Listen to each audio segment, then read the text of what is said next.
Hey everyone, it's Dominic, the Primetime Treasure Hunter. Thanks for coming by to check out another video. It's 7:30 in the morning on a Saturday. I'm already very excited because I started off the weekend with a great sale that I want to show you right here. It's this right here, this oversized LGB train, model number 2045, just sold through eBay's global shipping program for $300. This is one of the many trains that I sourced in the estate sale video that I went to. It's called Picking Under Pressure, so go check that out if you want to see me source all of those trains. If you remember, I bought all of the trains and all of the estate sale contents for $432.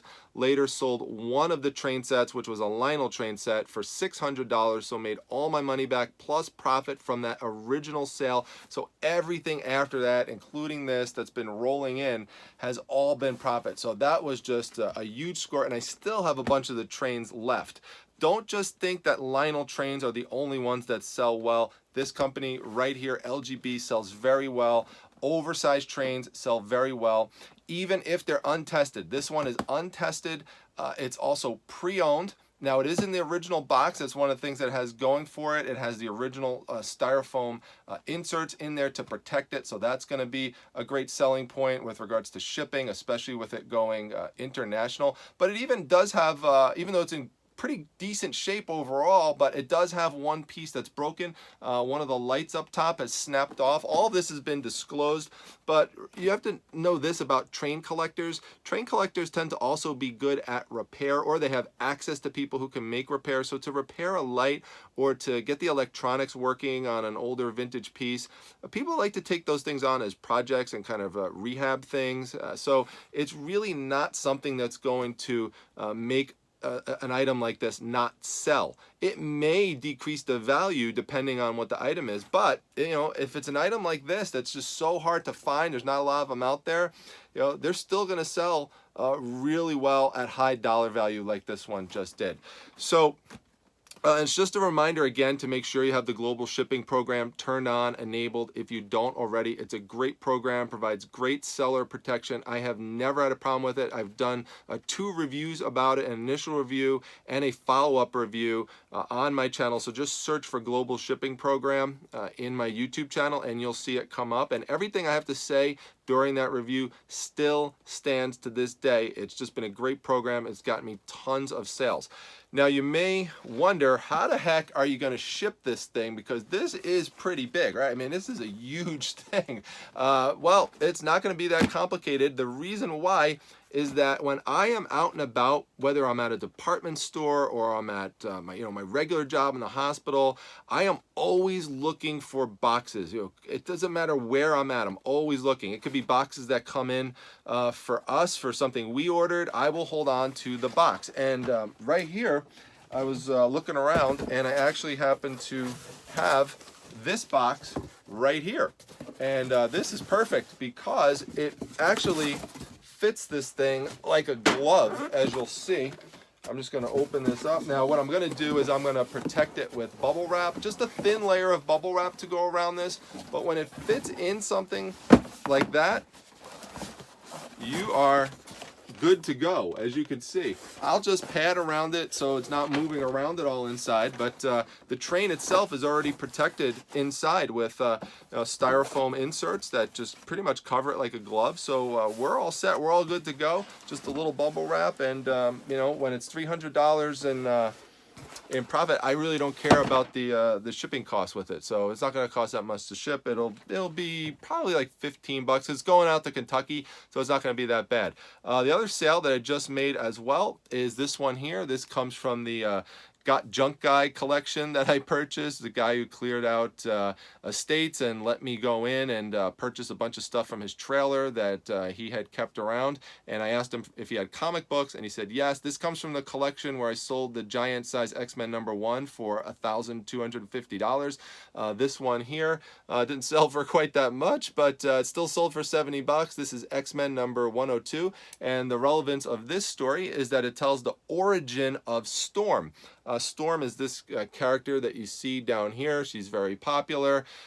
Origin stories are something that are important in comics. That's different from the first appearance. You would think the first appearance is always where they tell you the origin of the character, but that's not the case. So you could have the first appearance of a character happen, let's say in issue number 1 of a series, and then it's not until issue 45, for example, that they may tell you the origin of how the character came to be, how they got their superpowers, that sort of thing. And so, you know, unless you look this stuff up and unless you research it, you're not going to know these types of things. But that's why you have to go again to comicspriceguide.com. Sign up for a free account. I'm not affiliated with them in any way, but when you look up comic books there, it will tell you key things about the issues that are important. And that's one of the things I know about this issue that makes it a good selling point, and it's in pretty decent condition, and that's why this one, as you can see the condition right there, pretty good. Got it in a bag and a board. That's going to go out for $70. So right there, we've got almost $400 in sales from 2 items. So the game plan for this weekend is to stay behind today. The weather outside isn't that great. It's pretty overcast. It's raining a little bit. It's starting to get a little cold outside. So I am going to stay in and catch up because it's been a crazy, crazy week at my regular job. I've just got, just been so busy. And also not just that, but just extra school activities with the kids that I've been going to. My daughter's in marching band, my son's in basketball, so there's just so much going on every night. We're just running around like crazy trying to get stuff done, and I'm getting listings up during the week, but not as many as I would like to, so I want to try to make up for that today while I have more time. And tomorrow we are going to go out and do the same plan that we did last week. We're going to hit the flea market in the morning and hunt for treasures, and then we're going to go to my #1 estate sale dealer that I love to go to, and we're going to see if we could get some good treasures there. It's a different type of house. Last week, if you remember, was kind of like a big oversized house, almost like a mansion kind of. This week we're going to one. It's advertised as a woodworker's paradise, so there's supposed to be like a lot of tools and woodworking types of items there, but I'm sure there'll be other types of treasures there as well, so I'm excited for that. So that's the plan. If anything else interesting or fun happens today, I'll let you know. I'll turn the camera back on, but just so you know, that's the plan for the weekend. Who do you see out there? Who do you see out there? You on guard? Whoa, who's that? Who's that?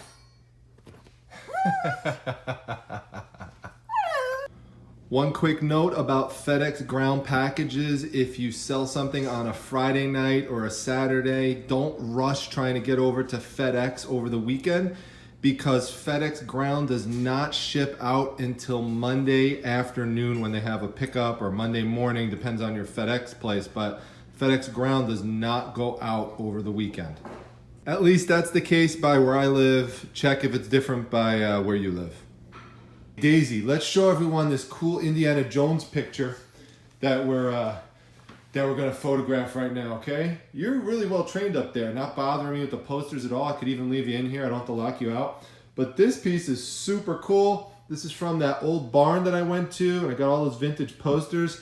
I am going to photograph this one, get this one up today. Really cool thing about it is that you've got him holding a Bud Light right by the fire, so that's awesome. Indiana Jones collectors, they are hardcore. They will pay up for vintage items like this that are unique. If you remember last week at the flea market, I picked up that standing display for the Indiana Jones video game. I've got that up for $1,500, right, Daisy? And we got 15 watchers on that at this point. So I don't know what I'm going to do with this one, if I'm just going to list it for buy it now or auction it. If I auction it, I'll set it to start later on tonight, so I maximize the number of people who will be available to purchase it when it ends. So that's just a little strategy, but let's get this one photographed. So the poster is all photographed. I just have to figure out where to price it, and if I'm going to do auction or buy it now, I'll update you a little bit later on that. I made another sale, $9.99 sale, so they're not all $300 and $100 sales, okay? There are lower priced items. That's the lowest I sell things for in my eBay store, but this is a Budweiser cap. It's blue, nice light blue, going out to Val, aka Hickory Springs. That's her YouTube channel name. If you're new to my channel and you didn't see it, I did an interview with Val earlier this year on making custom jewelry and reselling it. That was a very well received video. A lot of people enjoyed it. So if that sounds interesting to you and you didn't see it yet, go check that out in the playlist section. You'll see a link to all of my live show interviews. And also just go and check out Val's channel. Again, Hickory Springs. Thanks, Val, for the purchase if you're watching this. Now, I am going to head out to the estate sale for tomorrow, and I'm going to try to get up on the sign-in list. So that will give me earlier access to the house. That's what the sign-up list is for those of you who are new to estate sales. You do have to drive over there, so you have to kind of make that commitment. It's about a 20-25 minute drive, but it's worth it for this person, the #1 estate sale dealer in my book, and I make the best deals. You see it time and time and again when I go over there, so I'm looking forward to tomorrow. Last week when I went on the sign-up list, even though I got there exactly on time, I was number 37. I still got in on the first wave, but I want to try to get in a little earlier than that this time in terms of the number in the door. So we'll see what getting to the house a little bit earlier does in terms of the number that I get. So let's head on over there right now, check out the house, get a little look at it, and we'll see what happens. I could tell that is where the estate sale is, right up there, because you could see the dumpster there. So let's get a little closer view. So that's the house right there, that one level. Now it's 12:35 right now. In front of that white van, there's another van, and there's someone in there who has the sign-up list. Now, I signed up on number 17 on the list, but the technical time that you're supposed to sign in is 1 o'clock. You could come early if you want to, but you have to commit to stay until the actual official sign-in time. So if you want to show up early, it's fine, but you have to be here at that time. I'm going to have to get out of the car, show that I'm here when they call off all the names, then I could go. So that's how it works for this dealer. Others do it a little bit different, but you know, it's fine. I've got stuff to do on my phone. That's the good thing about having an e-commerce business. And then we'll head out of here. So this is the block that the estate sale is on, and as I'm driving back to Primetime Treasure headquarters, I notice all this stuff at the side of the road. You got to examine these curbside dumps that people just put out there for people to grab free stuff, because I found something here that Mrs. Primetime could use for her furniture restoration business. Let me bring you over to it right here. It's this piece right here. I'm going to turn the camera around so you could actually get a better shot at it, but it's right there. It's really cool. Let me show you. So I pulled it out. It was just right here. I'm always looking for something that looks like a nice older hardwood piece, which you could tell from this wood design here. This pulls out here and gives nice space to hold stuff. And then this is a pull out here as well. Now it's solid wood with the exception of this piece down here, which looks like it maybe some type of pressed wood or something. But as long as the outside and everything is solid wood and not pressed, that's good. This here has some gouging and it obviously needs to be refinished, but Miss Primetime loves doing that stuff and turning these things around into nice resellable pieces. This here, also you could see there back there says gun stock, some type of table. It just definitely has an old look to it. It's nice and solid, sturdy. There's nothing wrong with the feet or anything like that. So I'm gonna pick this up, toss it in the Primetime Treasure Mobile, bring it back, and I'll show you too an update on some of the pieces she's been working on. All right, so just got back to Primetime Treasure headquarters and brought this piece in. Showed Mrs. Primetime. She is excited about it. She said this right here is called a dovetail joint, and that is a good sign of a good construction. And she instantly just pulled this up and she's gonna pull this out of here and restore it. I told you last week that she was gonna work on this piece here, but she has not gotten to it yet. But she's instead worked on some other pieces. You may remember this one. This used to look like it had like an old football field on it, but she totally sanded it down and she's made it like this so far. So she's still working on it. It's gonna turn into a nice sale, I'm sure. And then this one here, she went out and picked up for 10 bucks on Facebook Marketplace and has completely restored it. It used to look, something like this or like this. She just picked this up this week. So just going to show you how you could do stuff with these furniture pickups. All right, so just had another item sell. It's a follow-up from an item that you saw me source about a month or so ago at a church rummage sale. If you remember, there was nothing inside of the church rummage sale that I could find. They were doing bag day at that point. So you know, everything had already been pretty much picked out of there. But I always say, look on the outside of the rummage sale as well, because you might see something spread out on the lawn that everyone walked by because they're focused on the inside. And I found these flippers, these scuba flippers right here. Got them for a few bucks, and they just sold for $25. I definitely think that cleaning them up helped. You remember there was this white residue on the outside of it, which I thought would easily wipe off, but it turned out it was more complicated than that, and I did a video on showing how to actually clean these up. So definitely go check that out. It was about a month or so ago. I'm going to put these as a be on the lookout item of the day in my Facebook group, so if you remember there, I will actually link to the specific part of the video where I sourced these if you're interested. Another thing I want to tell you about this that I didn't talk about in the video, but on the back of the flippers, usually there is a product number. So you can see there it says 388. You definitely want to put that in your listing because people are going to search for the product number or the manufacturer's number. So that's helpful, very useful in search when people are looking for a specific model of flipper. So these will just be poly bagged. I'll just put a little bubble wrap around them, put them in a poly bag, and then just send them out. So onwards and upwards. So remember when I told you that I planned to take the day off to do listings? Well, that wound up turning into me installing blinds for the day for Mrs. Primetime, taking down the old ones, putting up the brackets for the new ones, and getting the new ones up. Although she actually put those up, but she was trying to do the whole bracket thing and everything, and it was just too difficult. So I just couldn't stand by and watch her do that, so I wound up doing all these. I'll show you a little tour around since I haven't done that before.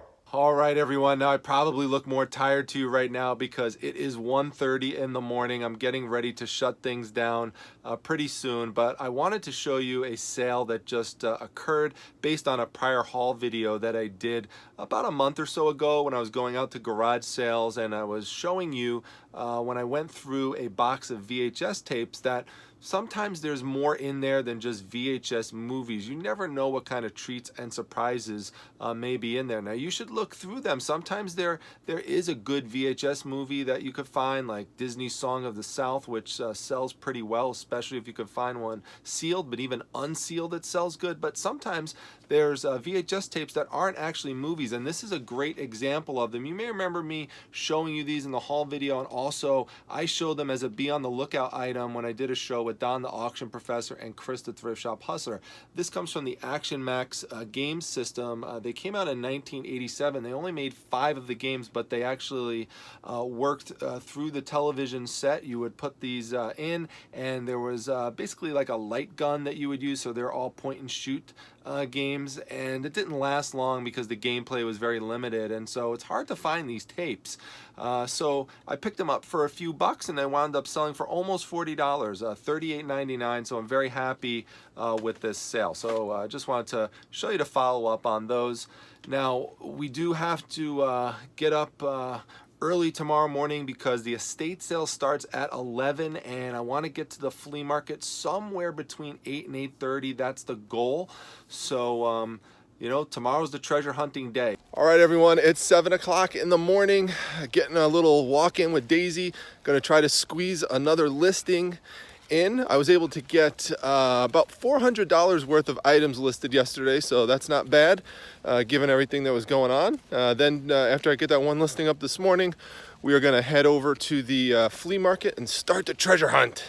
Remember that time in the barn when I was trying to test that stereo out and I didn't have enough D batteries, so I had to use my 12-volt adapter? Well, I can't always count on there being a 12-volt adapter slot, so I'm carrying these around in my glove compartment from now on. If I need them, I could always run out and get them. I had a few in my bag, but not as many as 8, which is what that had required. So just always got to be prepared, and if you come across something and you don't have what you need to test it, make sure you have it the next time. All right, here we are again, pretty close to on time. I said I wanted to be here between 8:15 and 8:30, and so it's 8:36, so I'll take that. given everything that's been going on, and it gives me more than enough time to check out all these different vestibules and then head over to the estate sale. Before I head out there, I just got a funny text message from Mrs. Primetime. She said, "Is it bad? You know, I'm at work right now and I just saw a book laying around on a table and I looked it up to see how much it goes for on eBay." I said, "No, LOL, that's a great sign. That means you're getting hooked." That's what all of us resellers do in all different situations. We look at things and then we start wondering, how much would that sell for on eBay? So I thought that was awesome and then I'd share it with you. So, all right, let's head out. Is this yours? What did you use this for? Oh, someone made. I had a person that used to embroider. She did it. So it's custom embroidered? Yes, it is. Oh, that's pretty neat. Yeah. Huh, how old is it? How old is it? Yeah, It's I mean, not too old. no. No. It's pretty neat. Yeah. Just brought it to the bowling alley? Yeah, you put your shoes in it, I think. Oh, for your bowling shoes. Yeah, it's never been used. Huh, that's a pretty cool piece. Yeah, I'll pick it up. Okay. Speaking of unique, there's this helmet here with all these different sayings on it, and the guy's telling me that this is a Vietnam helmet liner. And I'm gonna say I don't think so, because I don't think people were talking about vegans back in the 1960s and 1970s. I don't think they were saying things like butt nugget. It just doesn't seem to add up and make sense. So I think I'm going to pass up on this one. But you know, just again, at Taco Bell, I just don't think so. Not in the 60s and 70s, folks. So just gotta use some common sense when you're looking through this stuff and not always believe everything you hear. Plus, there's no markings inside that would tell me that this is Vietnam. Those of you who know military stuff better than I do could comment on it, but I just don't buy it. And even if it was a Vietnam era helmet, these modern types of sayings on it are not gonna help in terms of the value. Just been one of those days, folks. I mean, this is a perfect example. Guy wants $60 for this. Max it sells for new in box is $50. So it's just been like this with vendor after vendor today. Oh well. Okay, so we have got to head over to the estate sale, but this is the last thing I'm going to look at here and try to make a deal on. You can see here it says $15. They're not all worth it. The one here that is definitely worth something is this Captain Crunch one right here. This right now is going for $48 on eBay with 4 watchers, and it has a good sold rate on it. This is Little Lulu and Tubby Tompkins. There's no comps on these exact ones, but these generally will sell pretty well also. This is Huckleberry Hound. There's a million of them. They don't sell well. Believe it or not, the vintage Donald Duck stuff does not always sell well. This is no exception, including this. Even though it has a pull string that works, it just doesn't sell. Same thing with the Smurf one. Smurf stuff usually does well, but not this particular piece. This is a Soaky, so this was used in the bathtub. You could tell that on the bottom. Again, not an item that's worth much at all. But I'm gonna go for this one, and this one. Try to get them for 30. Let's see if I could do that. Captain Crunch Bank, Little Lulu, Tubby Tompkins. Got them all for $30. It is 15 minutes until the estate sale, which starts at 11, and it's 10:45, so we've got to get over there now, or else I wasted my time getting on that list number 17, and that's not going to happen. So let's get there right now. It is 10:59. I have just got to find a spot, and everyone's waiting outside there, and I got to get in there somehow. I'm going to park back here. It's going to be hard to film in there and talk at the same time, so I'm going to film and I'm going to give thumbs up for items that I like, and I'll go like this if it's something I don't want, and I'll talk to you about the items after the sale.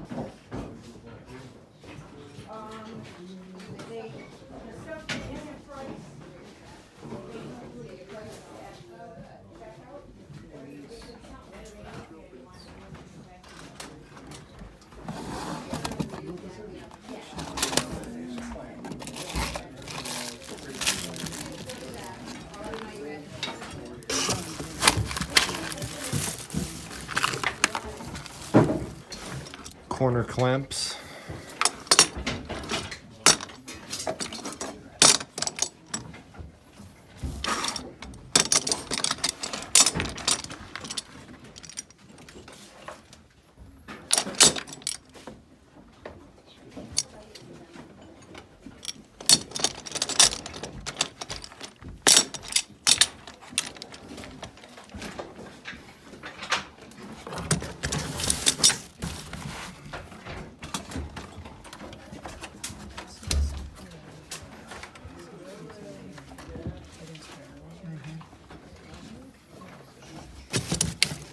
We're winning 4 though.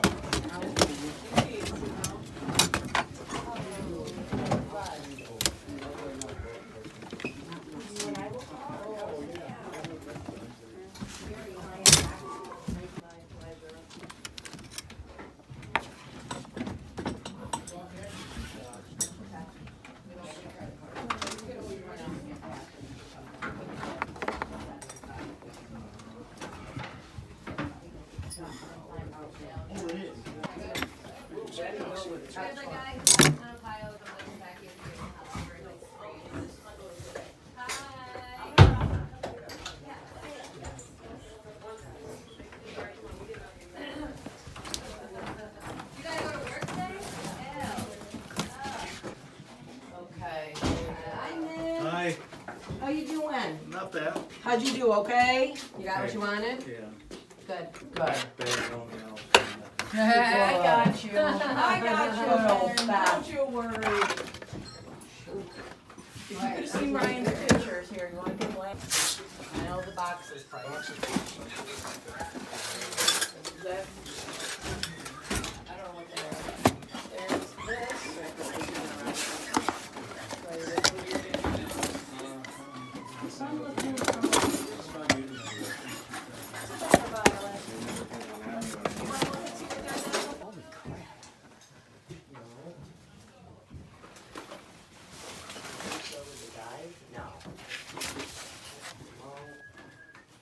There we go. Now, and then I think the rest of it is for other people. Okay.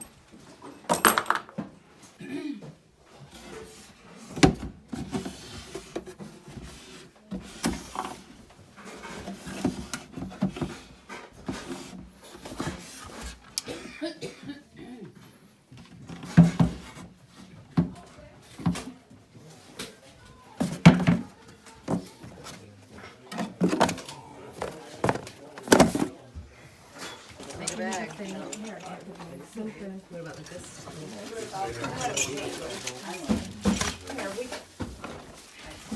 Go ahead. Hey, what's going on? Not much.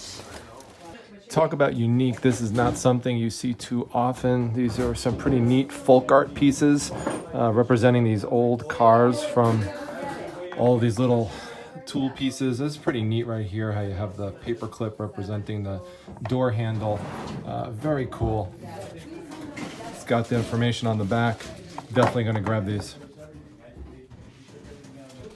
Not much to speak of in the upstairs rooms. They're all like this, so just not much. Okay, we're gonna go in here. I'm gonna tell you why. Because that's where I am storing this. I did not want to have this broken carrying it around, so talked to the estate sale dealer and we just agreed we'd keep it in here. So that's what you do sometimes when you need to keep things safe. All right, we're done, made it. Got some great vintage pieces. I'm excited to bring it back to Primetime Treasure headquarters and show it all to you. So let's get back there. Got it for a great price and we'll talk through it. Hey Daisy, you're happy I'm home? I'm back. What's going on? Hi there. What's up, cutie? Hey, you want to see all the stuff I found? Want to bring it all? Whoa, you standing on, look at that, standing on 2 feet. Wow, go Daisy, go. All right. Let's go bring all that stuff in before you beat me up too much, all right? Some of you have asked me for an update on how the shed is working out, and it's working out terrific. I've got a lot of things stored in here, as you can see. There's some more trains left. That's a piece that I found today, and we're gonna talk about this one in just a few minutes. This one you saw me get last week, and for some of you who know me, no surprise that this is right here in the center for me to look at every time I come in here, and I'll sell it at some point, but for right now I like having it here. It goes very well. The only reason I have that there, by the way, of course, is because it goes very well with Aquaman. There would be no other reason that I would have this here to look at. So these are all the salt and pepper shakers that I purchased. I've actually sold one of them so far. I have a couple more listed. And I didn't show these on YouTube, but this is why you got to subscribe and come over to my Instagram channel or follow on Instagram, because I did a whole little thing about these salt and pepper shakers. And these are some comic books. These are the ones I got from the flea market last week.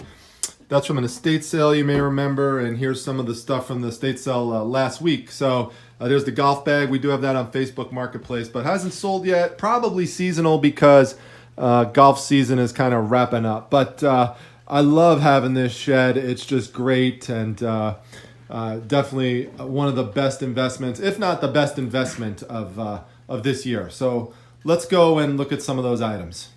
So we're going to go over some of those items that you just saw me pick, but before I do that, I want to go over an item that sold this morning because it relates to something funny that happened today at the flea market. And that is this item right here. Many of you are familiar with these. They are DVD VCR combos. This particular one is made by Magnavox. I picked it up at a garage sale for $5 and wound up selling it this morning for $60. Now, many of these types of combo units will sell for well over $100. They're very popular items and they sell fast. So if you could pick them up for $5 to $10, definitely do so. Sometimes you could pay up a little more depending on, if you could tell that it works, if it has the remote, if it has the original box. All sorts of factors will play into it in terms of how much you want to shell out for it. But, generally in the average situation, $5 to $10, usually 10 is, what you could get these for. And then, like I said, flip them for a good price like I just showed you. Now, this particular one wound up not selling for over $100 because it does have the remote, but the remote has the flap missing on the back, and the open and close button does not work on it. On the machine, the open and close button works just fine, and every other button works okay, but not on the actual remote. So it took a little bit off. I had it for the lowest possible price that you could get this unit for, and this unit is known for selling fast. So the thing I want to tell you about it, beyond just if you're new and didn't know about these, is that the person offered me $45 for it. And I wound up just declining it. I did not even counteroffer on it. And the reason being is because really, I think your approach in terms of how you handle counteroffers, it's not a low ball, but it really depends on the item and how popular it is. These are popular items, and it also depends on where your price point is. So I already have it at the lowest possible price. And so I told the person, like, look, I already have it at the lowest price. I just put it up a few hours ago. Now, I didn't tell the person this, but if the person would offer me $55, I would have taken it. But, person didn't offer $55, offered $45. And I said, so, I'm just going to pass on the offer. And what happened? The person instantly turned around and bought it for the $60. So that's a lesson in terms of why you don't always have to counter every single time. And sometimes just let the person know. Like, it's possible the buyer might not even realize that. They might just see it's a new listing, offer you $45 on it, and then you tell them, hey, I already have it for the lowest price. And then they say, oh, really? Wait. And they look and they check and they see it's really true. And they say, well, I guess you're right. And then they purchase it for $60. So that's what happened. Now, how does this relate to something that happened at the flea market? Well, tell you that in just a second. Another sale that I made today that was great. You may remember me picking these up at the end of a garage sale. I couldn't resist. I had to stop off there, and I wound up getting a great deal on them at the end for, I think, around like $10 or something, or I got like 3 pairs for 20 or something. It was really crazy, like the price I got on them. The other 2 I sold for at least like $100, I think, and this one just sold for $120. I know I sold another pair for $150. I can't quite remember on the other one, but bottom line is I did really well on these. So if you ever see the old vintage Harley pants, leather pants, definitely pick them up. Pick up the chaps, the pants, whatever. You can see there is the official label right there, and they will sell really well. And it doesn't matter, by the way, if they have like these scuff marks and leather wear on them. That's kind of stuff is just normal for them. I had other ones that had like really cool big Harley buttons on them. These have smaller Harley buttons, but I had some other ones that had some quite bigger buttons on them. So make sure you test the zippers. I always say that, but make sure the zippers work and stuff. But nice $120 sale. Very pumped up about these.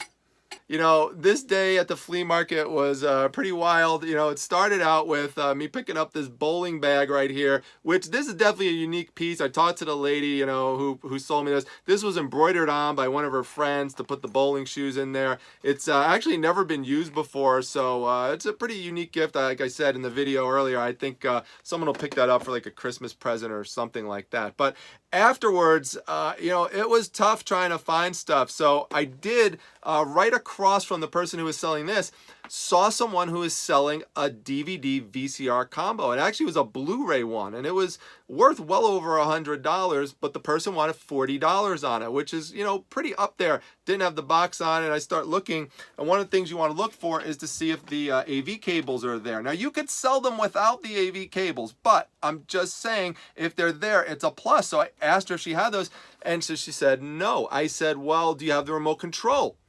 And she says, no, I'm sorry, I left that at home.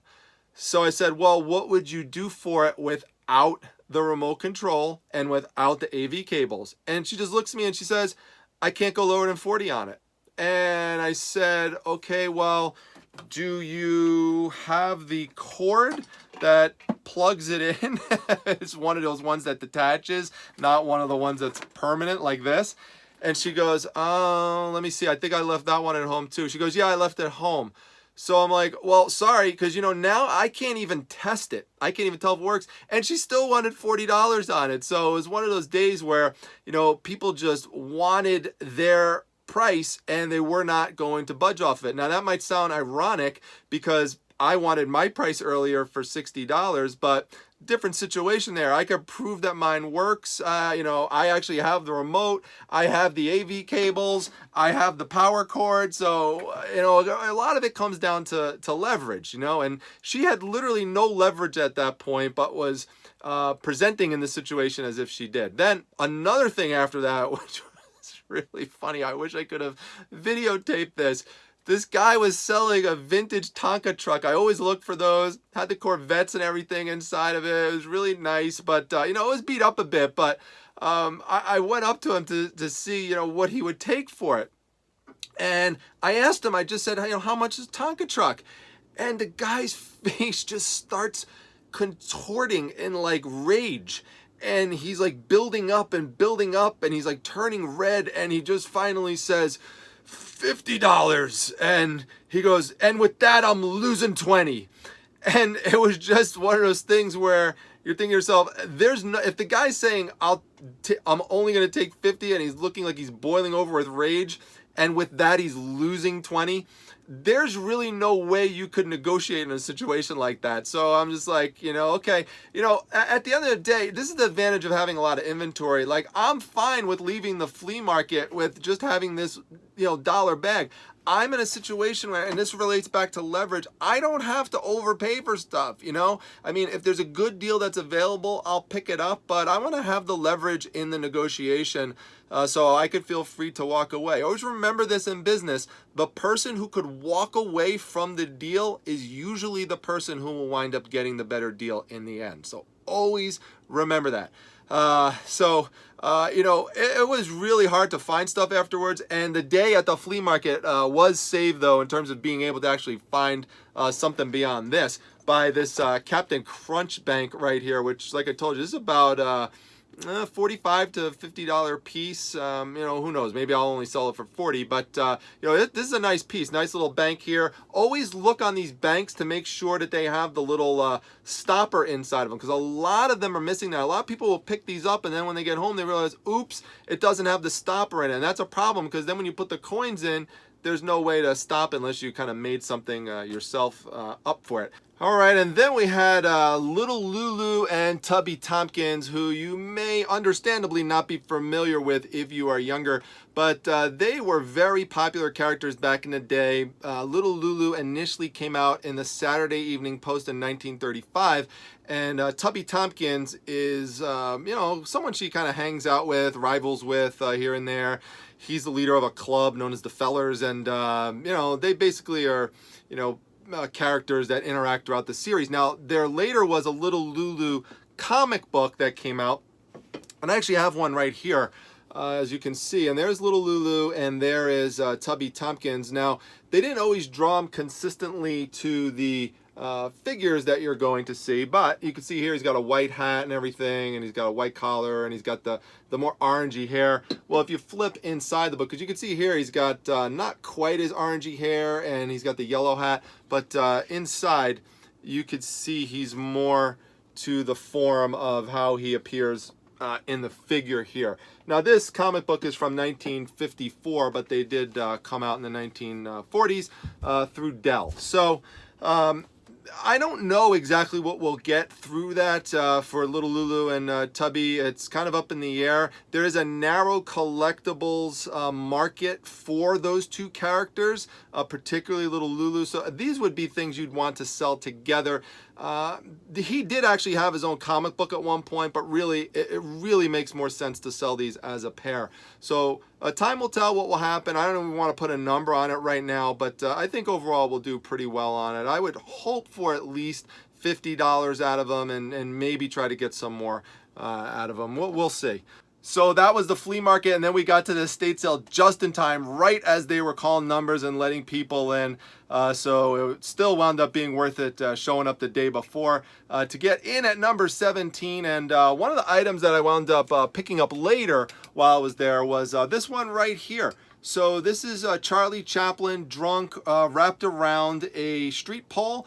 And the thing about this that really jumped out to me is that it says bar on it. And if you turned into my show with Courtney Hayes from the Bolo Buddies YouTube channel, which you definitely should check out, this is a type of bolo she showed, which is a lamp that has, a circular globe-like lamp that has the words bar on it. If you ever see anything like that, particularly with the font, pick it up and look into it and see what it might be worth. Charlie Chaplin, still very collectible. You saw me turn it on. It does work. It gives a nice ambient glow to the room. This particular piece sells for as high as $100. Now, it was there for $20, and that is the price that I did wind up paying for it, but it was worth it because of what I wound up getting everything else for. So try not to look at this necessarily as a $20 piece, because when you see what I got the other things for, it really takes away from this having a $20 price tag on it. Some people may be scared away from a piece like this because they worry how they're going to ship it, but it's really not complicated. You just take this little screw off right here,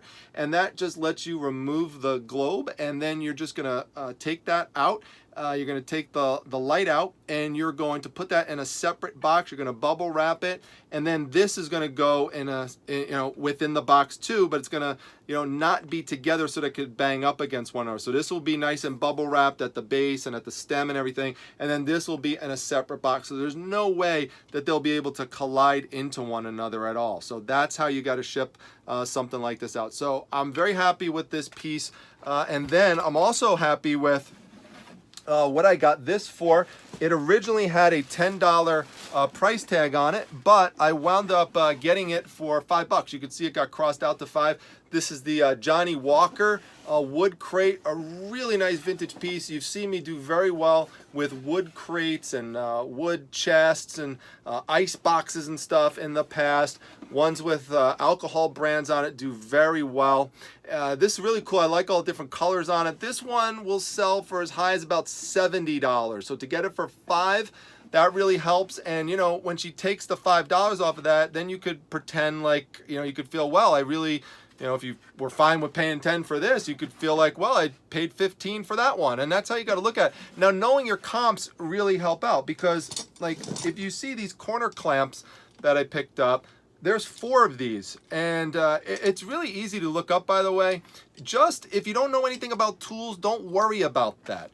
That's fine. A lot of these tools, all you have to do, like right there, is type in Stanley 404. That's all you need to know. You could never have used any tools whatsoever. All you have to do is have some, business acumen to just look up comps, and as long as you can do that, you're fine. 4 of these go for about $40. So that's going to be a good pickup. I'll tell you how much I got all this other stuff for besides the lamp and this one for $5 in just a moment. This is another example of something you could easily look up. A lot of these things in the boxes have descriptions on the side so you could figure it out that way. This chisel and plane sharpener that I showed you, this is about a $22 to $25 piece right here, especially if it comes in the original box. So this is a nice vintage Sears piece. So that's a good one as well, especially with these Sears going out of business. So a lot of people are nostalgic for that. Buttons, I always just pick up buttons when I could see them, vintage buttons. I took them all out and I put them in this already, and I just combine them with a whole bunch of other buttons that I have. On average, for vintage buttons, you could get about 25 bucks for 100 vintage buttons. So just keep that in mind. When you see the buttons around, just pick them up. A lot of people think they're worthless, but they're not. Then there was this right here. This is about a $15, $16 book.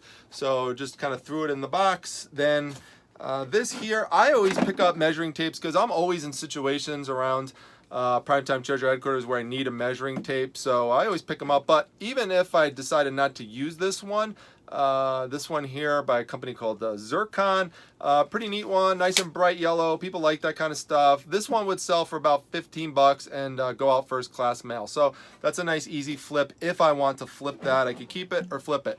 Either way, still using it for my business. These are welding type masks. On the side, it will say the company name, 3M, and it will have the model name on it. I haven't found one that looks exactly like this. I have seen other 3M welding masks from this Z87 Plus, which is what it says on the side, sell for over $100. Now, I'm not saying this is going to sell for over $100, but I've seen other things similar to this sell for that range. So I think this would sell for less than that, but this is just sawdust and stuff. You just have to look past this, wipe it off, clean it up. It's going to look all nice when it's said and done. And there's a big market out there for people who want welding stuff. So and that includes welding books, by the way, if you ever see those. I showed you these folksy little art pieces here.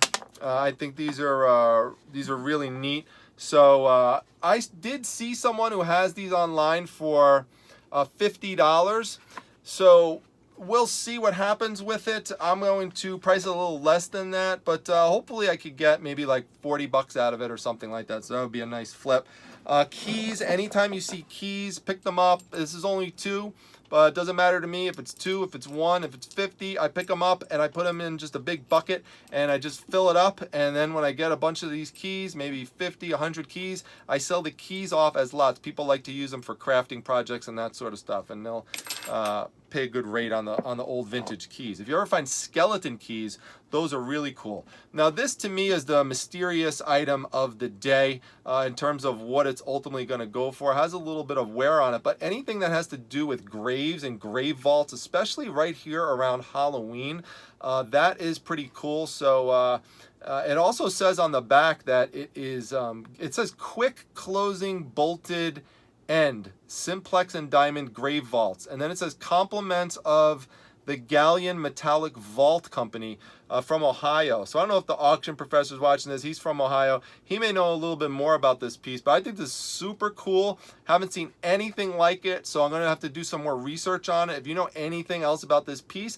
let me know down in the comment section, but I think it's pretty cool. Almost looks like something you would actually try to open, like, or pry open like a vault with or something. I'm not exactly sure, but I'm going to look into it. Let's see here. Then there was this this apron here. Anything from Teamsters unions I like to pick up. This is specific to Syracuse with local 317. Syracuse, not the biggest city in the world. It's where I'm located, but there are people who buy Syracuse stuff all the time, even from different states. A lot of times I think it's going to sell to someone in New York, but then it goes out to someone far away. That's why, for those of you not from Syracuse, they call it Cuse Nation, because there are a lot of Syracuse fans all over the place. So if you ever see Syracuse stuff, no matter where you are, pick it up. You might be surprised at what it sells for. Then lastly, I believe, is this piece here, which again, you could just look into right there. It just tells you it's a ball joint. It's from Stanley. Gives you the item number right there. I don't have a comp on this, but it was just so light and easy to just pick up and throw in it'll be a first class item. Just throw it in the box.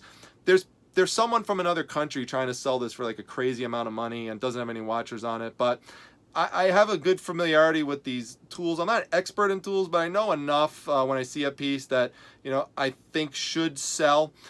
So I think I, you know, at least get like maybe 20 bucks out of something like this. So, you know, we'll see. Okay, so what did I pay for everything that you see here? Everything that I just showed you from the estate sale? Well, $20 for the light, $5 for the box, and everything else that I just showed you, $10. So a total price of 35 bucks. Basically what they said there, and I've said this before, but having a good relationship with the estate sale dealers, there's the price on the lamp and the price on the box, and then they just saw they had all these other things thrown in there. And I know this, by the way, when I'm going through the sale, is they just said, how much do you want to pay for the rest of it? And I just said 10 bucks, and they said 10 bucks, and that's it. That's how it's done when you have a good relationship with the estate sale dealers. So I hope that you found this video interesting and helpful, and going through all these different sold items and just different situations and strategies and the ways to negotiate. I try to throw in a whole bunch of different things for you so the video is interesting and entertaining. Now, if everything went right, you should have seen a new intro at the beginning of this video. So please comment down below on what you think of the intro, and in just a few seconds you're going to be the first people to ever see my new outro. So that one I'm really happy with too. That came in yesterday, so it was a busy day. So if you like the video, please make sure you give it a big thumbs up. Make sure that you subscribe to the channel, pass it on to other people who you think might find this type of content interesting, and also make sure that you come by the Facebook group, the Facebook Reselling Resource Center, and my Instagram account, that's @prime_time_treasure. Those links are down below in the description section. I'll see you all at the next video, everyone. Take care.